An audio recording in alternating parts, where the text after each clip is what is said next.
everybody, and welcome to another episode of Bon Voyage Besties with your hosts, Rachel and Rosa. And today we have a really big question for you. Have you ever dreamed of living with less so you can experience more? In this episode, we are diving into the inspiring world of downsizing, which is something I really need in my life, being a bit of a shopaholic. I love my online shopping. We'll chat with Alicia Sims Breeland, who will share her journey of trading a cluttered life for one filled with freedom, intention, and adventure. Alicia is an entrepreneur, YouTuber, and full-time Airstream adventurer. In 2023, she and her husband embraced the ultimate lifestyle shift, trading their 2,400 square foot home for a 25-foot Airstream trailer to live and travel full-time. They also co-produce and host Trailer Travels. So let's welcome Alicia to the show. Welcome to Bon Voyage Besties. Welcome. I'm so glad to be here. I love what you guys are doing with this. Yeah, it's super fun. So let's just dive right into the questions. What first inspired you to downside and embrace minimalism? That is the wildest sentence to hear because I am also, say, a recovering almost hoarder. I love stuff. I have always had too much of it, and Marie Kondo did not work for me. Everything sparks joy. And then I met my now husband almost 6 years ago, who is very much a minimalist, had next to nothing that he couldn't just carry with him, lived out of his truck for a while he worked because he had nothing to store. And then he came to live with me in my 2,400 square foot house with packed full of stuff. And we had to figure out how to mesh our lives together. So really, I think that's what started it. It was his dream to get an Airstream one day. Like he had said, if he had never met me, because he's from the east of Canada. I'm from the east of Canada. He's from the west. And he had a plan to look for a real small Airstream trailer for himself to live that bachelor life and travel. And I thought, oh, that's pretty neat. Yeah, I don't think that's ever going to happen for me, but yeah, okay, cool. And then as we looked into it more, I really liked the idea and the challenge of it. And obviously everything we had in the 2,400 square foot house was not going in there. So it started with the idea to sell the house. And that's really the gateway to downsizing. If you've ever sold a house and you have to kind of age it, you're like, taking away all of the kids stuff, all the picture frames, all the memorabilia. So once we did that, that was a real easy way to kind of start decluttering and start detaching from things, because once we had it boxed up for a couple months, it was like, I don't think I really needed 27 picture frames on this gallery wall. It's funny because he used to read minimalist books, and there was one point I looked over at him and it was like, what was it called? How to Be Happy with Less or something like that. It was like, why are you reading that? What is this about? And he was telling me about this story about how the author was hiding stuff on his partner to see if she would notice, like those decorative vases you never actually put anything in. And so he would start boxing stuff up and putting it away to see what she noticed, realizing that she didn't notice a lot of things and maybe they didn't need it. I was like, don't you dare do that to me because I will notice. But it's true. That's exactly it. Like once we boxed it up and had it kind of sight out of mind, it was like, maybe I don't need those things. So that's how it started. This is hilarious because I have so many pictures up everywhere. I'm running out of wall space, and I live in a 1-bedroom apartment and I have the decorative vases everywhere. So I'm sitting here in my living room looking around like, oh yeah, I have quite a few of those. Same thing. If there was a surface, I have stuff on it. I always say I want to be a minimalist, but same, I'm such a hoarder. And I guess for me, when I'm going through, let's say, my closet, I want to get rid of clothes, I always have like some type of sentimental attachment to things. And in reality, I'm like, I'm not going to wear this again. But I just refuse to like let it go. So what are some advice or tips for someone that from a sentimental perspective, they don't want to get rid of things? Like, how do you even approach that? Or how do you even start? That's a hard one because I'm literally exactly the same. Like I am emotionally attached to all of this stuff. So I had no idea how I was going to downsize it. But really, it was the boxing it up that really started it off. When it's things you don't use every day or you don't actually need, whether it's, I like to keep the books I've read if they're things that I can reread, and then it's getting rid of the fiction ones I know I'm not going to read again. Or again, all of the picture frames or decorative stuff you've bought. Like if it's not something that I've collected in travels or that like a really close person gave to me or something like that, starting to weed all of that stuff out. But I really think the secret sauce is starting to box stuff up. Even if you're not sure you're going to get rid of it. It's like, you know what? This is the trial run. This is a tote. I'm going to mark what's in it. I'm just going to put this stuff in it and put it aside, set a timer in my calendar for like 1 month, 2 months down the road and see like, did you actually miss it? That's really what worked for me. I think that's what helped me to sever the like emotional connection I felt like I had to things I really didn't need, because when you're downsizing to 185 square feet, there are no room for picture frames and decorative vases. The decorative vases have to go. They gotta I go. gotta go. They gotta go. Goodbye. You'll have a good Yeah. journey somewhere else. Yeah, I blame watching, what was that movie? The Brave Little Toaster as a kid. And now I'm like convinced that the items I have in my home will be upset if I throw them out and they'll go on some adventure to find me again or something. Childhood trauma. That's so funny. It's always hard because I know I would watch these shows and I'm like, oh, living in a tiny home. That's awesome. You save so much money. You can travel the world. And again, for myself, it's a very hard concept of letting go of things. I know a couple of years ago, I was like, you know what? I'm just going to do it. So I decided to do a garage sale. And most of the stuff went, which I was happy. But all the other stuff, I was like, all right, whatever doesn't sell, I'm going to donate it. No, they're sitting in my garage. Myself. Yeah, they're sitting in my garage. And if you ask me what was in it in that pile, I couldn't even tell you because it's been 2 years and I haven't even gone in there. So I think mentally preparing yourself and just like you said, just start and do it. Because once you kind of free yourself of that, not just physically, but mentally, becoming a minimalist could be challenging. But I know for myself, when I come in the house, I get so pissed off if my like living room is a mess.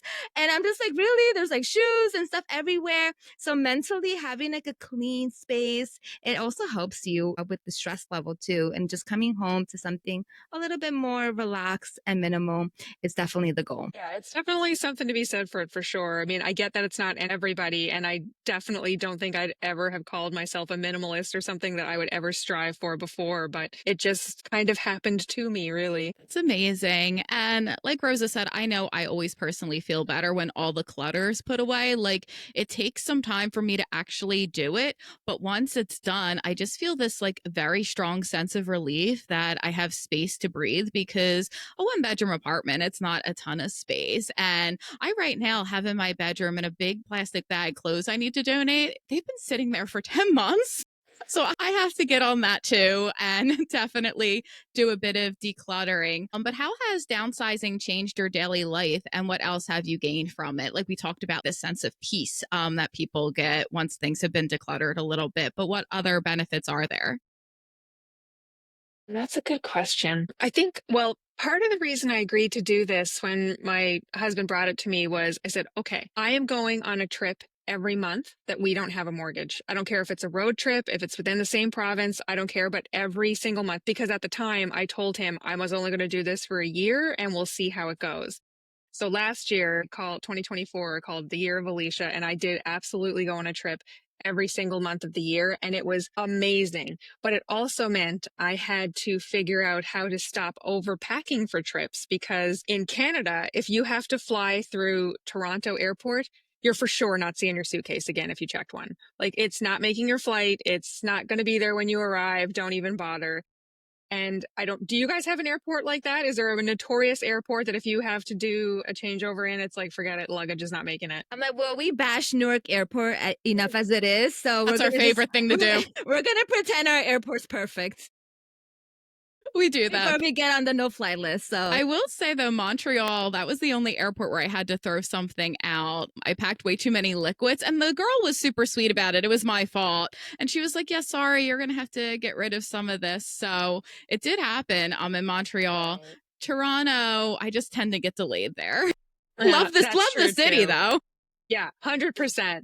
Well, any time we have a stopover in Toronto and your luggage is there, like it doesn't happen. So knowing that we were going to do some international flights, it was like, okay, I have got to learn how to travel in carry-on only. How am I going to do that? So using the same kind of principle of moving into the Airstream, it was like, okay, what pieces of clothes go with everything I'm packing? And I taught myself how to do a capsule wardrobe, because that's the only way you can go to Europe for like over a week with not having a checked bag. And that has definitely helped with travel, like no questions asked. We went to Greece last year in April, And that was the first time I traveled with only a carry-on. It was a 9-day trip, and I did a capsule wardrobe. And it was by far the best trip I've had wardrobe-wise. I didn't overpack. I wore absolutely everything I had there, and I still had some outfit combinations that I didn't even get to that I could have had. That was really incredible. And I don't think I would have been able to do that before I have embarked on this trip. But those of you who have mastered the capsule wardrobe, you are the heroes. I'm also a carry-on. I never like to check in my luggage because that's always my fear that's gonna get lost. But even with that, I still overpack. And if I'm traveling with like my husband and daughter, it's so funny because I'm like, anybody have room for like my 2 extra outfits? And they're like, Rosa, you're not gonna use them. I'm like, but I need to pack extra outfits, please. So I need to take On the way notes. back. Yeah, on the way back, I had to infringe on my husband's suitcase a little bit because I bought a couple things that I could not fit in my suitcase. But it's not easy. And you know what? I've done other trips that wardrobe has still not been as successful as the one I did for Greece. So now I'm trying to like crack the formula of why that one was so great. Yeah, I'm really admiring this right now because I'm going to Greece in the summer with friends. We're going to Athens and Crete, and I'm super excited. And I already know that I'm going to overpack. But just out of curiosity, I've never heard of a capsule wardrobe before. Could you talk a little bit about what that is? Because I'm super intrigued and wanting to try it now. So that's a good question. Okay, what the definition of it's like. So when I would hear capsule wardrobe before I tried it, I thought it had to be a super boring wardrobe where everything was a neutral color, so everything matched, and you had, so many pants, so many dresses or skirts, so many shirts, but it all had to be neutral colors. And then I found actually a great woman on Instagram, Janine Jacob, I think is her name, and she's a fashion stylist, and she has something called the Capsule Coven. I haven't gotten into that group, but following her, I highly recommend it if you're trying for a capsule. She basically said the formula is yes, it all has to work together, but patterns work together. Like you could pair this leopard print skirt with this white top or denim thing and things like that. And like jean is a neutral, polka dot is a neutral. And it was really an eye opening. So what I did for that capsule was okay, I think I had 3 pairs of pants, 3 shirts, 2 dresses, and maybe 15 pieces of clothing in total. And pretty much everything worked together. So I could put like some of the t-shirts over the dresses and then they became a separate outfit, or I could layer the skirts with the different shirts. Everything just worked together, but I used the theme blue and white for Greece, and Love it. that worked really well for me. Everything I had was blue, white, or black, and there were stripe pattern, there were floral pattern, but it just worked so well together. Like I laid it all out beforehand, did some like piecing it together. But I think, yeah, I don't know what the actual definition of a capsule wardrobe, but basically it's a small set of basics where everything goes together. So you might have 10 pieces of clothing, but you probably have 50 different outfits because it all works together. I love it. And I love blue and white for Greece. That's just so stunningly beautiful to go with the water and all that. Oh my God. Yeah, it worked so well. I'm still so happy with it. On theme. So I know from one of the things becoming a minimalist, like you said, and downsizing, obviously there's a savings proponent to it all, right? Because now you don't have a mortgage. You're reducing a lot of those expenses. Perhaps maybe you're paying for like a storage locker that you don't necessarily need. But aside from the financial aspect, how has minimalism enabled you to explore the world more freely? The financial freedom is definitely a huge aspect because when you have no mortgage and your bills have gone down by a third, you have so much more financial freedom to do so many more things with your life. Like at the end or the beginning of 2025, I guess, when I was like I do a yearly blog at the end of the year, like, oh, this is what I loved about this year or whatever. It was the first year I realized that I wasn't like counting down the days for the year to end. Like usually it's, oh God, let this year end. Can't wait to get on to next year. I never felt that way. And I was like, is it just because of how much travel I did? It's like, well, that's definitely a big part of it. But I also didn't work as much because I was traveling more, and because I had less financial expenses, I didn't have to work as much. So all of these things I think played together to make this just like absolutely magical year where I think I worked something like 35 weeks throughout the whole year. And then some of it was home, most of it was travel, still managed to do our savings and retirement funds and stuff while having money to travel. And I mean, we went to Europe twice last year. We were all over the province. We were across Canada. couple of trips to the States. Like it was amazing year that just all centered around, we have so much less responsibility since we've downsized to the trailer than we did when we had our brick and mortar house and all the bills that come with that, wow, like what a true sense of freedom we didn't even know we could have at this point. Yeah, sounds like the year of Alicia was amazing. It was. I I'm loved it. claiming 2026 the year of Rosa.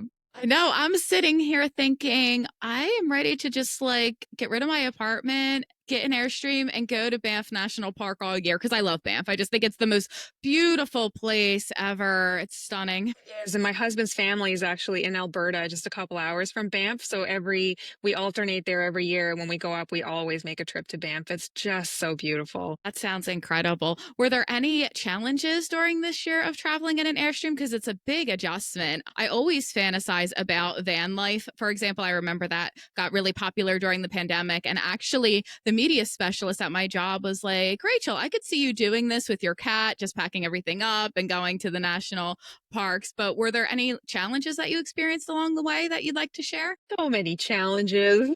Like it's overall very positive, but it is a very jarring experience. Like it wasn't so much for Tyson. He has worked in the oil fields and like working in camps and living out of his truck because it was just, he could make that work more than a camper. So no big deal for him at all. Not having like the walk-in closet I used to have, not having a front porch to put like coats or shoes when you come in. I think it was the shoulder seasons were really eye-opening because one of the things we did to kind of figure out if this was something we could do was the start of Trailer Travels was that we were approached to host a show that started with a 24-foot RV. And I thought, okay, this is a really good way for me to see if I can downsize to something smaller. So we had that for a couple of months and it was surprising how much storage it is. But it's also the summer months that we were in it. So it was like, oh yeah, no, this is great. Then when we bought our own trailer the next year, same deal. We're using it in the summer. It's like, yeah, no, they've got space. It's pretty good. But when we moved into it and it starts to get colder and it's like, oh, okay, now I have to move in all the sweaters and coats and boots. There's not a lot of space for that stuff. And God forbid it be like a muddy or rainy day because everything still has to come inside. There's no porch or covered thing that you can put your boots on and things like that to hang dry if it's wet out. So those things were definitely hard. The length of showers you cannot take because your water tank is so small. That was not super fun either. I miss bathtubs. I was a big bath person, like lots of bath bombs and stuff. And laundry. I go to my sister's to do laundry if we're in town. She doesn't care, but it's just funny things like that. So I love the van life idea, especially with a trailer. Like there's only so many places we can go. Like there's places vans can go that are really cool that we would never get the trailer in and out of. But I definitely can't do a living space that has no bathroom. Yeah, I could not That is survive. yeah, rock hard pass on that one. Yeah, I don't even know what I would do if there was no bathroom. Just the thought of it is terrifying to me. Yeah. Well, it's even funny, like in the trailer, I think of if new couples or people who hadn't been together very long or aren't super comfortable with each other, you'd never survive trailer life because our bathroom is literally like 6 inches from our bed. And like there's 3-inch gaps on it. Like there's no quiet. Everyone knows what you're doing when you're doing it. So like if you're someone who needs bathroom privacy, trailer life is not for you. That's like a testament to a true relationship. If you can survive like a month in a trailer, we can make it long term. So true. So Yeah, that is so legit. Because I actually read this today. I don't know who said it, but the quote was something to the effect of marriages last when there's 2 bathrooms. And I just had to laugh because I can't imagine sharing a bathroom. I mean, I guess I'd get used to it, but you would get to know each other really, really quickly. yeah, you do get used to it. We're very comfortable around each other now, but thankfully we had a few years. I mean, our relationship's kind of been like that. We met right before the pandemic, and then he came to visit me when he was off work and ended up being off work and here for 8 months.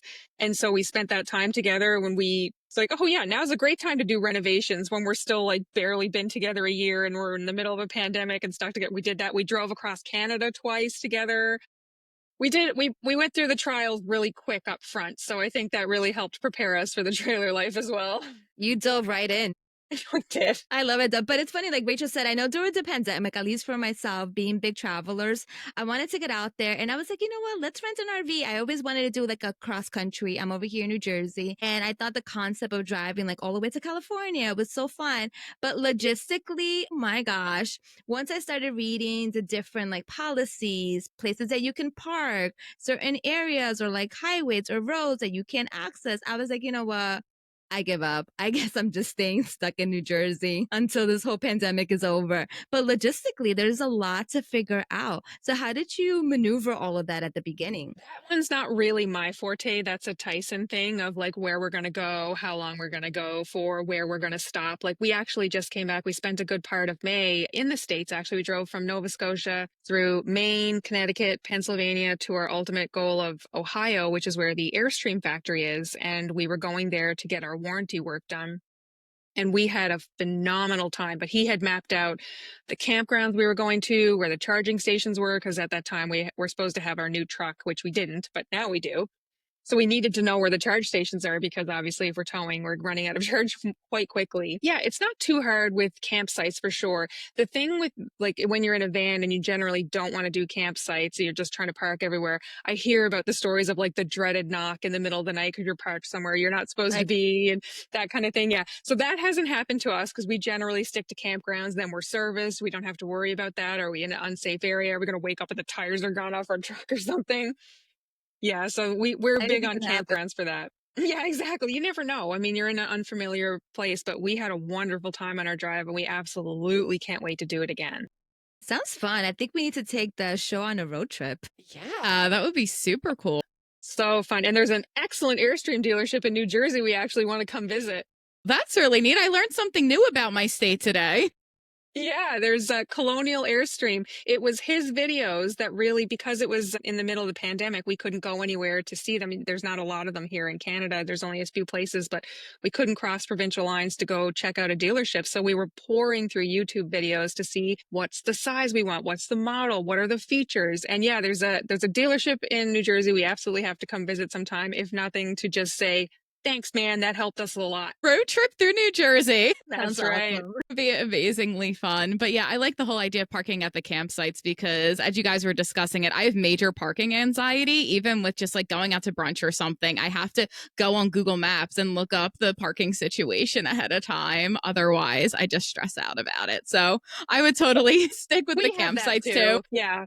We have that too, especially with the trailer. Like we're the length of a semi tractor trailer when we have the truck and the trailer together, right? So we like to check the campground, or Tyson likes to check the campgrounds. Do they have pull through sites? Do they have backup sites? Like what are we getting into? Really depends on your comfort level, but there's such a range of campsites out there from like really tightly packed social ones to really nice nature space ones. So there's a really good variety of that too, because I like to be somewhere in the trees where when we open up all the curtains, like you just see nature. That's kind of the appeal to being in the Airstream with the wraparound windows. But there's definitely a campsite for every taste and comfort level out there. So I'm just curious when you guys need, like, all right, we've had enough of each other.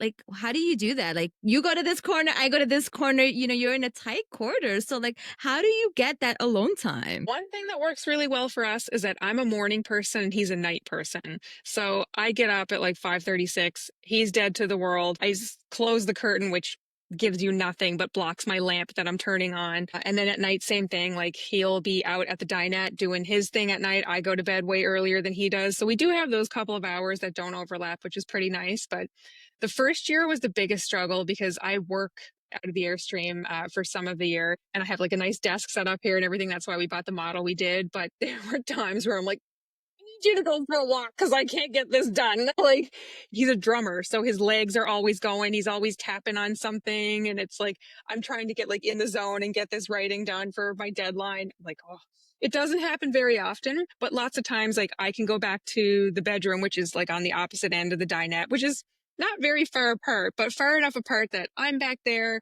I'll put my headphones in. He'll be up here. He'll put his headphones in, and we definitely make it work. But I think we're the exception to that for a lot of people. Like we work together, we travel together. We've actually probably spent more time driving in our relationship than we have not driving because we've done our show for 4 years in a row now, plus 2 cross Canada trips, a trip to Ohio. we're always on a road trip or in the car together or in the trailer together or something. So we have a unique formula. I'm not going to find a lot of people. No, I mean, I traveled with my family and it's the three of us, and usually we share one hotel room and one bathroom. After like 3 days, I'm just like, guys, I don't know, one of us is not gonna make it. I believe it. So I So can't even funny. imagine. I just feel like also too, it's all in the mindset. So I feel like if you have a positive outlook, and if this is a goal that you want to do, like you said before, this isn't for everyone, but if this is something that you want to do, it's just getting into the mindset and just starting and just, do it. And eventually once you get to that point, it's gonna be very rewarding. And let's Absolutely. go. Like you'll figure it out for sure. I mean, being honest, a communication of what you need. Like when I tell him, it's like, I need you to stop vibrate. Whatever you're doing, you just got to stop it. Just for give me 1 hour and I'll be done. I promise. But it really isn't that big an issue. We do get a little bit of separation. It's not like silence for sure, but we definitely find ways to make it work. And I think you have to be really honest with someone about how you're going to make that work. If you're going to do in a van, I really can't imagine, because you can maybe sit up in one of the front seats and then go back to the other end, but that's all you're getting. Yeah, that would be really tight quarters. And then another thing that you mentioned is all of the driving that you have to do for your show, for your travels. I know with me, I'm actually an anxious driver too, in addition to the parking anxiety. And I always wonder if my friends are judging my driving. That would be another thing I would have to get used to. But it sounds like you've done so many incredible travels. Is there a particular place that really stands out to you as a fantastic travel memory that you'd like to share with us? Well, I have to touch on the driving first, because as much driving as we've done, he never lets me drive with the trailer. And I'm fine with that, because I'd rather be the passenger princess. I'd prefer it. But I feel like I want to give him a break. And he's like, nope, this truck runs a certain way. I don't want you to do anything with it. It's not a big deal. I will do the driving. So that's funny to me on that end. But You got to embrace it. I want to That's be so passenger funny. princess all the time, but I love it, especially on this. The fun thing about the roads in America, at least the ones we went, have either of you been to the East Coast of Canada? We're actually going. My mom and I are going to Nova Scotia in June. So we're super excited. And I've also been my to New Brunswick and I've driven all through there. Okay, if you want recommendations or you're in my neck of the woods, please let me know. But the roads here are like, I know your viewers can't see or listeners, but it's like a roller coaster. Like nothing is straight, nothing is flat. So I can't read in the car here or I'm going to puke or have a headache. But in the States, the roads were so level and straight. I burned through 2 books. I got a whole bunch of writing done while we were driving. It was probably the most productive road trip I've ever had in my life. So like that was an amazing thing for me on that side of things. So that I don't mind not driving. That was a bit of a tangent. But for memories, we're here for it. We have to embrace all the perks. So why not? Yeah. true. I really loved being able to make use of that driving time for sure. But oh my God, we just have so many. Like that trip we just took was so memorable. We planned it for like 2 years. It ended up being a lot shorter than we had planned because some circumstances changed. We had to cut back the time on it. We were hoping to go for like a month and stop in a couple of days everywhere. But we had such a great time in Pennsylvania exploring there. And probably one of the other really memorable ones was a couple of years ago when we first got the trailer. We had planned to take a week to come across Canada. We bought it in Alberta because that's where the dealership was and that's where Tyson's family lives. So we went to visit them. We were then filming with the trailer immediately, but because we were still coming out of COVID, the trailer was super delayed. And we were at the point where it's like, oh my God, if we don't have it tomorrow, we're not going to hit our filming dates. And I don't know what's going to happen then. So we ended up, they pushed it through and got it to us. And we had 4 days to make it from one side of Canada to the other to hit our filming dates along the way. And that meant that it's normally probably a comfortable 7-day drive, but we were driving like 16-hour days, just like it was insane. It was a horrible trip. We were sleeping in the back of it with like nothing in it, no sheets, no nothing, because we had nothing to bring with us at that time because we didn't have time waiting for the trailer. That was memorable, probably not for our best trip, but it was certainly showed us what we were capable of. That's for sure. Sometimes those are the best memories that show that you're stronger than you think. Like I've lost track of the amount of travel fails I've had on my solo trip, but they've made me a more resilient person. That's for sure. Absolutely. And such good stories to tell. Oh, it's so true. Rosa and I were saying we're going to do a travels fails episode at some point, and it's going to be like a 2-hour special. Yeah, I have so Love many of that. those. Oh, me too. Me too. And you would think I would learn sometimes, but sometimes I kind of repeat the same mistakes, like overpacking and not wearing half of my wardrobe. And then I'm like, running around. I think when we went to Japan, it was so funny. It was like so hot. And I'm like dragging my luggage, dragging my backpack, and like my purse. I'm like, why do I do this to myself? Like, I'm not even going to use 90% of what I brought, but I'll do That it is the again worst anyways, feeling. unfortunately. Yeah, that's the worst feeling when you're dragging it through those like cobblestone streets or up like 5 flights of these skinny crooked stairs of somewhere in Europe, and you're just like, why did I do this? But then you look fabulous in all your photos, and you're like, And then it that's was why I worth did it. it. Yeah, that happened to me actually last year in Greece. I overpacked as always. And on the last night, I was like, you know what? I'm going to change twice. So, like, throughout the I day, love I wore that. one outfit. We came back for dinner. I was like, I'm going to change my outfit. They're like, we're only going for like an hour. I'm like, doesn't matter. I'm going to wear every single thing to prove a point. Gonna I make it love worth it. it. Yeah, 100% on board for that. But I'm also curious to know, what are some other actionable advice for our listeners who are looking to start to downsize? I feel like such a fraud giving advice on this because I just like have never thought of myself in this aspect, but I realize that's exactly what we've done. I have to do it again now, to be honest. So when in the winter months in Canada, we have the Airstream inside a garage and that's where we live. So we don't have to winterize it because our climate is just too cold. And because of that, I have like a massive closet set up inside the garage for what doesn't fit in the Airstream or is like off season, to the point now where it's like, okay, when we cleaned out the Airstream before this last trip, I took out such a pile of clothes that had built up in here. It was like, it's time to cut down again. So one good trick that I had learned a while ago was go through your closet. And if you have something that you love, but you never wear, turn the hanger the opposite way in your closet, how you hang it up. And if you go back in 6 months and it's still the other way because you haven't worn it, get rid of it. So that's a hard one because I definitely have a lot of clothes that I might only wear once or twice a year, but if you're going to downsize, you don't have the room to keep a lot of that stuff. So that's one little tip that I had for it. But I mean, I think it's just a constant, like, even once every quarter or the change of season, just kind of go through and prune. What have you not worn? What do you not need? Even if you just have a tote or a bag that you're putting it in to pack it away. And then when you actually like, oh, what's in this tote, and open it up and realize it's stuff you haven't worn or touched in so months and didn't miss it, it's time to go. Because it is all about breaking that emotional connection, I think, for a lot of people. You're like, but I might wear it or I might want it. But if you even just have one tote or magical box that is your tickle trunk of stuff that you just hide it away for a while and see if you miss it or even think about it before you go, oh, what's in here? I think that's going to help people a lot. Has there been anything that you've given away that you regret it? Probably. I feel like that's me with every piece of stuff that I give away. I'm like, damn it. I I know. knew I I shouldn't have know. done it. Nothing comes to mind immediately, but oh my God, when we were packing up the house, I couldn't believe it. I'd been in that house for 10 years and there was stuff there I moved up with that I didn't even realize I had moved up with. Like there was a chocolate fountain I couldn't even tell you how old it was when I found it down in the basement. I was like, I didn't even know this came to Nova Scotia with me. Like that's crazy because if you have space, you're going to fill it. I'm sure if I went through my closets here, I would find stuff when I changed apartments. God, it has to be 6 years ago now that I wouldn't even remember that I've brought or like don't even use and has been sitting there since before COVID. Yeah.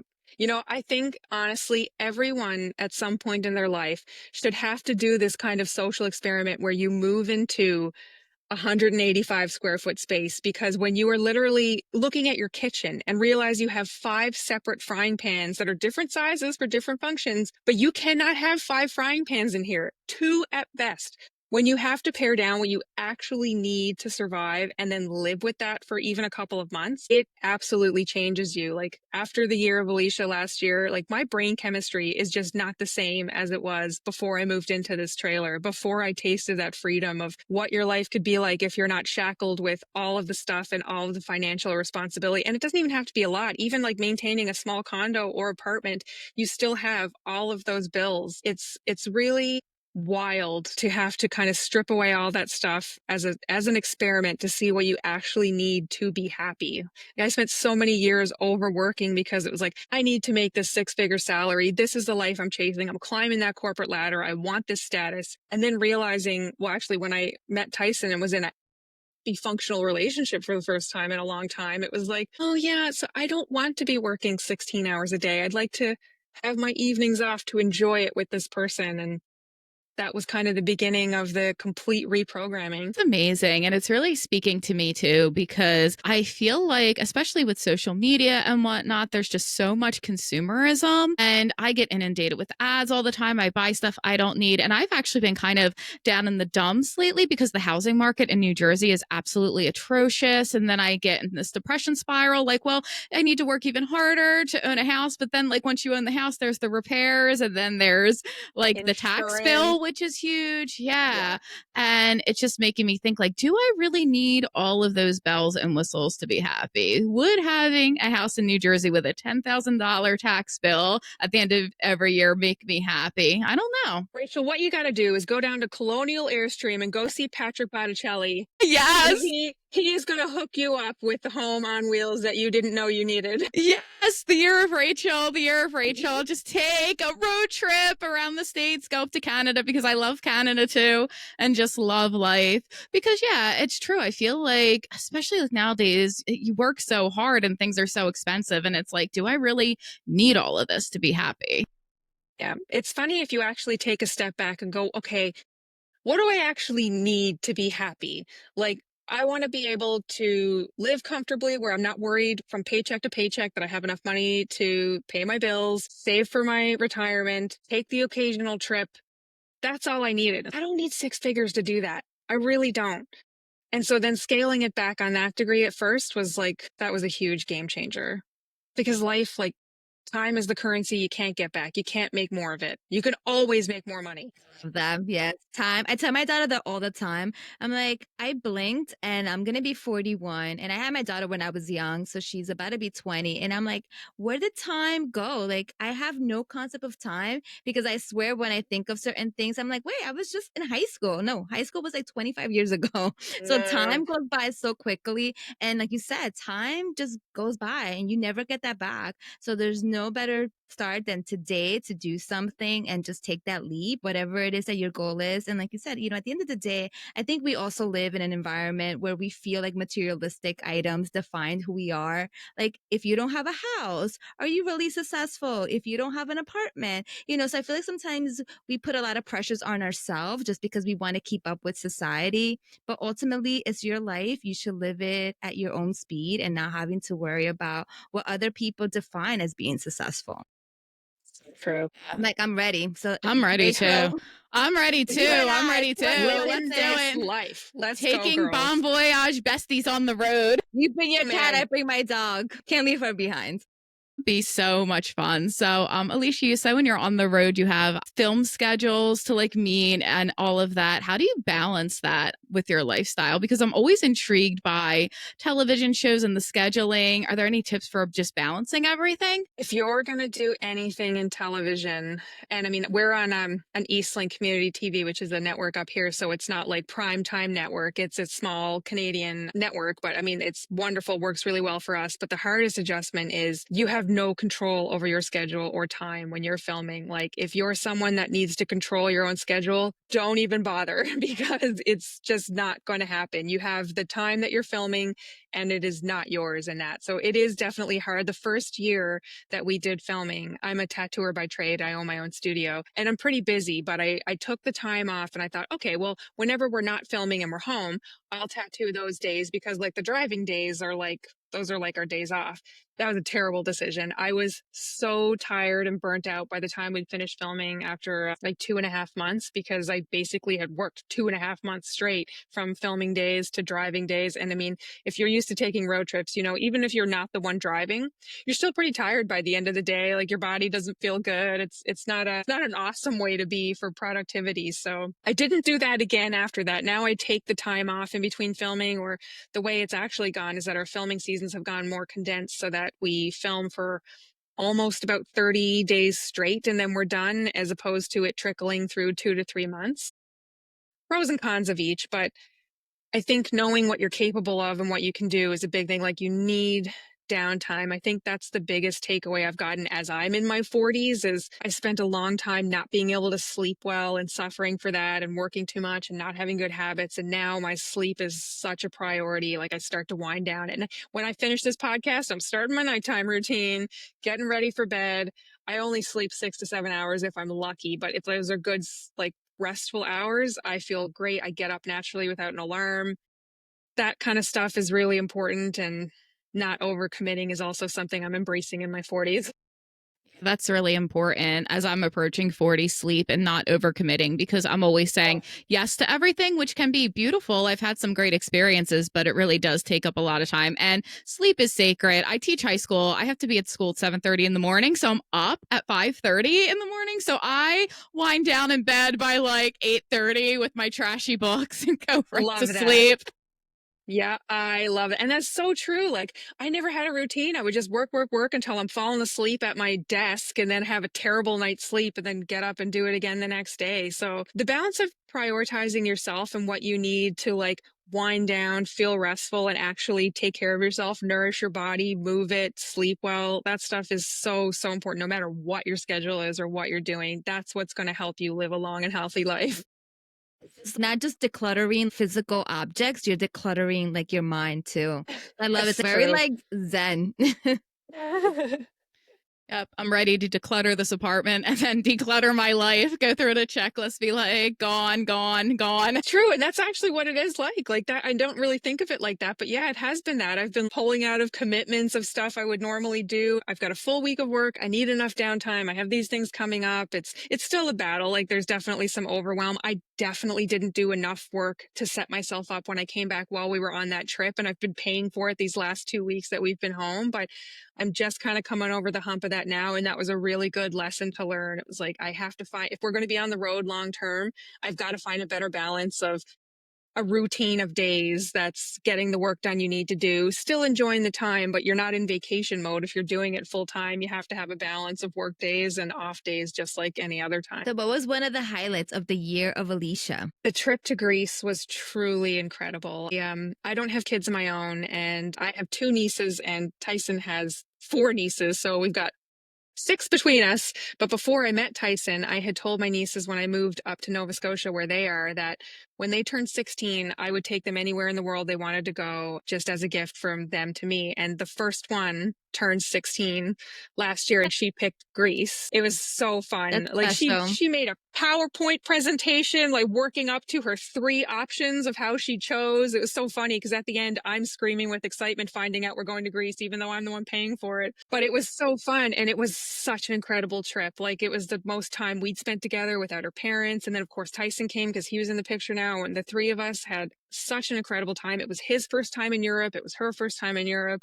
It was my first time to Greece. And it was just so amazing. It was everything I hoped it would be when I decided to do those trips. And now next week we find out what the next trip is going to be with his niece. So that's pretty fun. Awesome. That's pretty so cool. exciting. And like you said, these are experiences that you probably wouldn't have if your mind was focused too much on having to work, paying the bills, paying for a mortgage, all of the other logistical things. So that's pretty awesome. Yeah, you could focus on Greece instead. And who doesn't want to do that? I mean, mortgage or Greece? Exactly. Like, come on.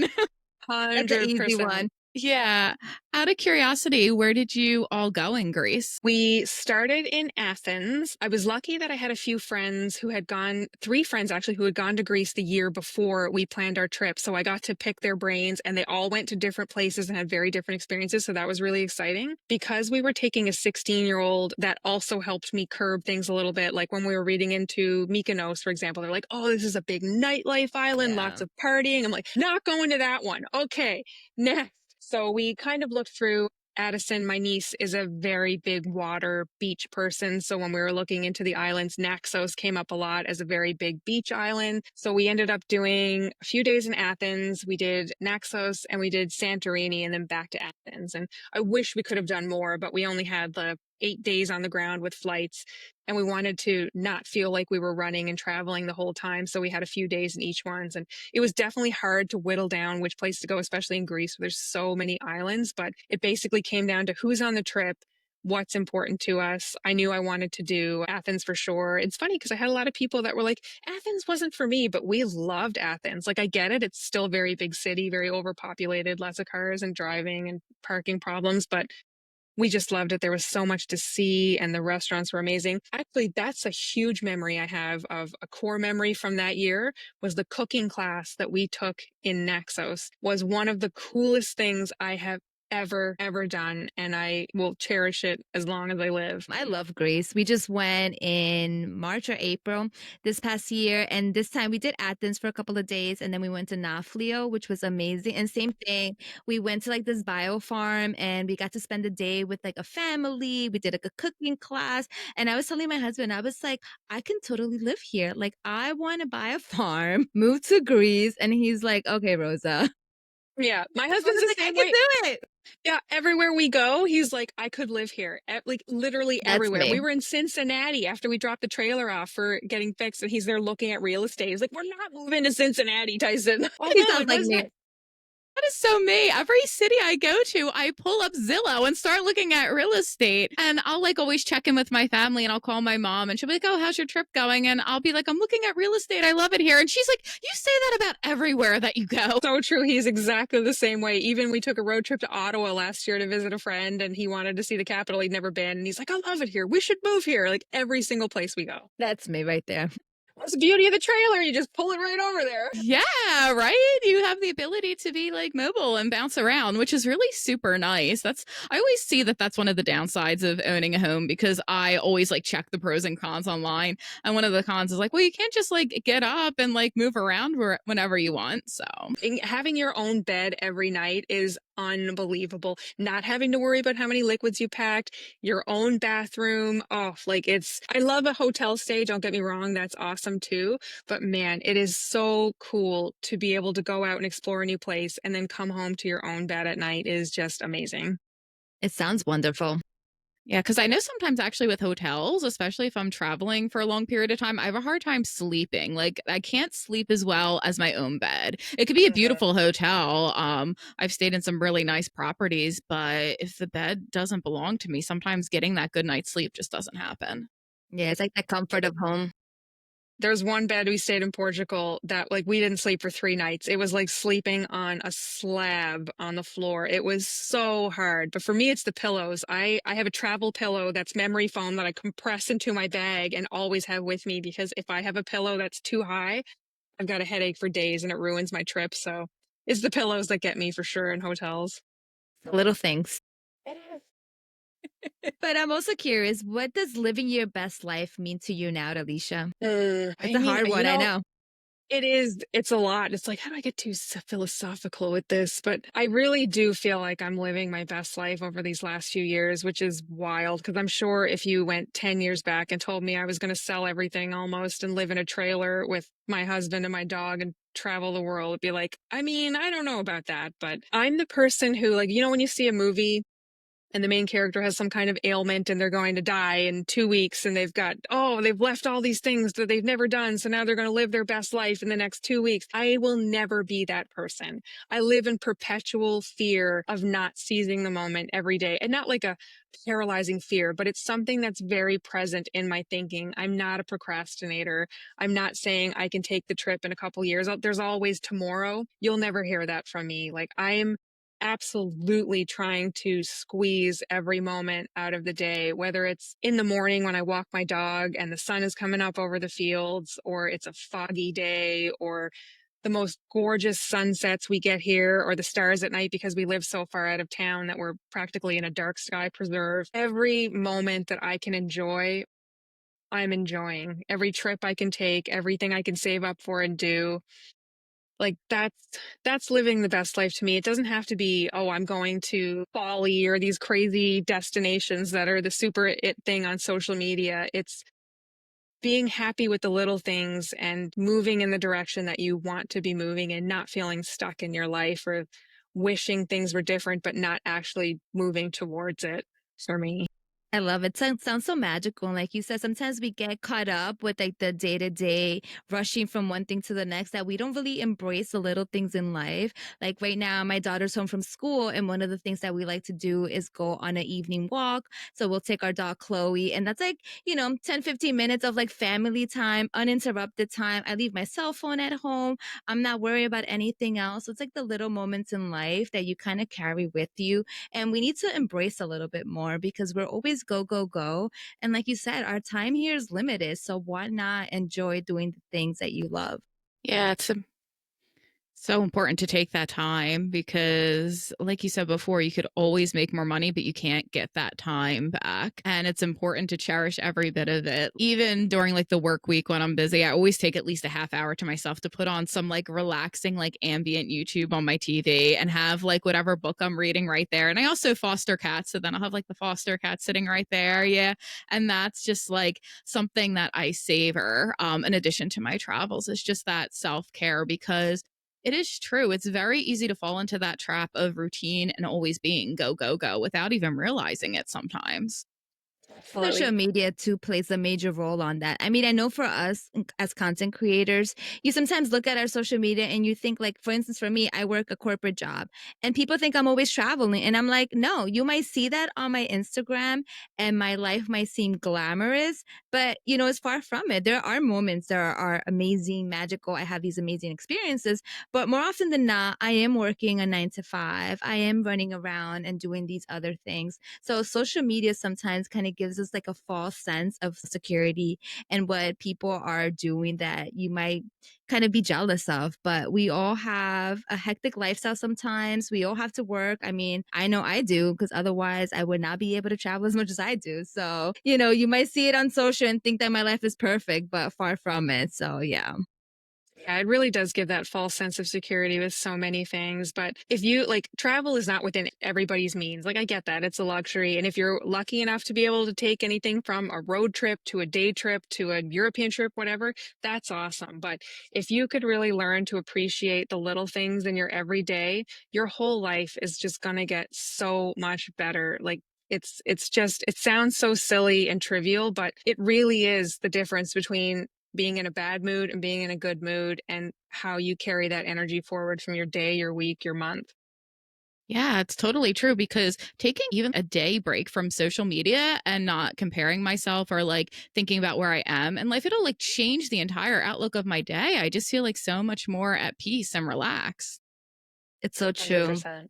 There's this crossing guard at the corner of my house, and anytime you get stuck at the light, like he will grill you until you crack a smile, and then he yells at every single person. All you hear is like, "Have a good one, smile, be happy."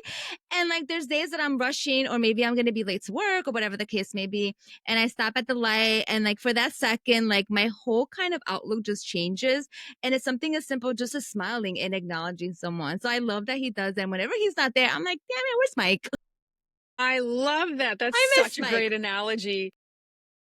Yeah, Yeah, that's so so it nice. definitely changes the whole outlook for your day. But speaking of, I mean, I know it's almost bedtime routine, so we do not want to interfere with that. Very important. But if you had to leave our listeners with some key insights or advice on how they can take that first step, I know you kind of touched on a couple of little things, but what would be like your go to advice for someone wanting to start this journey?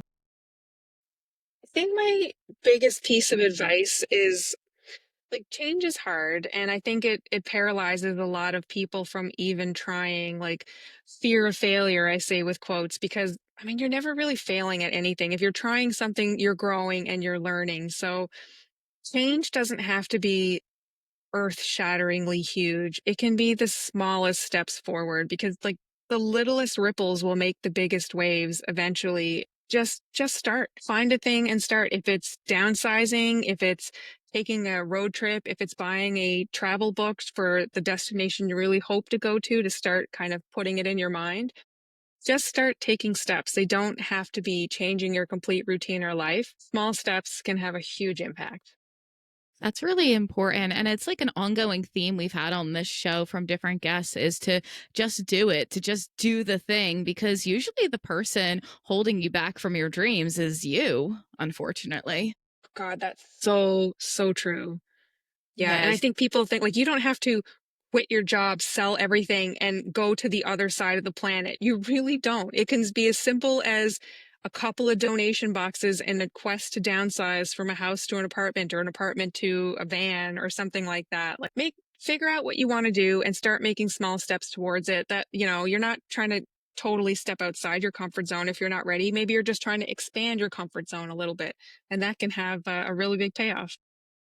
Yeah, absolutely. I love it. I'm starting to think in my head, like, I'm not going to let the stuff I own me. I'm going to go through with the checklist, see what I can I get rid of, love see what I can that. get rid of. I'm not going to let the stuff I own me. That is golden. Put that on a t-shirt. Yeah, definitely. There we go. We should have Another like a merch whole thing of item. merch going, Rosa. We have tons of Definitely. slogans. I But love it. thank you so much, Alicia. We love having you on the show. So where can our listeners find you? You can find me on almost any social platform under Alicia E Tattoo. I also have a website, aliciaetattoo.ca, where you can find the links for everything. I do a monthly newsletter, whether it's how to do goal planning, trip planning, what I'm up to, anything like that, as well as like recommendations of places I'm traveling or books I'm reading, things like that. And we also have a YouTube channel if you want to follow our shenanigans, which is also at Alicia E Tattoo. I'll be following along. Me too. Me too. I'm like ready. Like I have my phone right here right away. Follow. It sounds like Tyson is like the male version of me. So I'm like, all right, I got to see this in action. He will love that. But thank you so much. And thank you everyone for tuning in today. We hope you loved today's episode. So make sure to subscribe. We'll also include all of Alicia's handles on the show notes. So make sure to leave us a review, share some of your downsizing stories with us or your dreams. Remember, you can find us on social media at Bon Voyage Besties. And as always, travel often, travel safe. And we love you guys. Until the next one. Bye bye, guys. Bon voyage, besties. Take the trip. Just do the thing.